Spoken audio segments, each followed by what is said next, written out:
অত্যন্ত জমজমাট ম্যাচ যাকে বলে জ্যাম প্যাকড স্টেডিয়াম, পুরো স্টেডিয়াম কানায় কানায় পূর্ণ ছিল। এই ধরনের একটি ম্যাচ সত্যি আমাদের ক্রিকেটের জন্য, আমাদের ক্রীড়াঙ্গনের জন্য অত্যন্ত আনন্দের এবং উৎসবের একটি মুহূর্ত।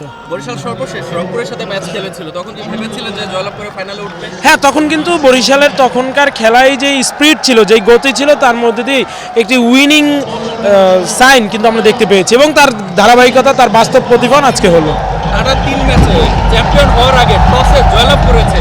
তো তামিম ইকবালকে আপনারা যারা বরিশালের সমর্থক ছিলেন লাকি বয় হিসেবে দেখছেন? অবশ্যই ফরচুন ফেভার্স দ্য ব্রেভ। বরিশালের মানুষ, বরিশালের খেলোয়াড়রা সাহস নিয়ে কাজ করেছে, এই জন্য ভাগ্য তাদের সহায় ছিল। প্লেয়ার হিসেবে যদি ইন্ডিভিজুয়ালি বলি, তাহলে তামিম ইকবালের যে অর্জন, আর কি কি অর্জন দেখতে চান?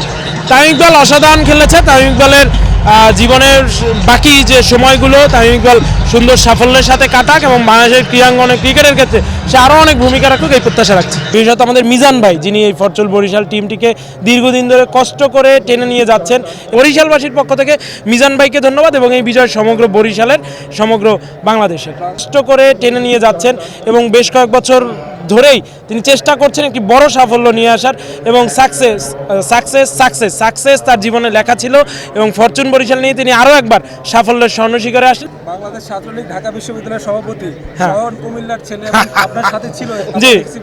তাকে কি বলে সান্ত্বনা দিয়েছেন? হ্যাঁ, তাকে বলেছি বেটার লাক নেক্সট টাইম।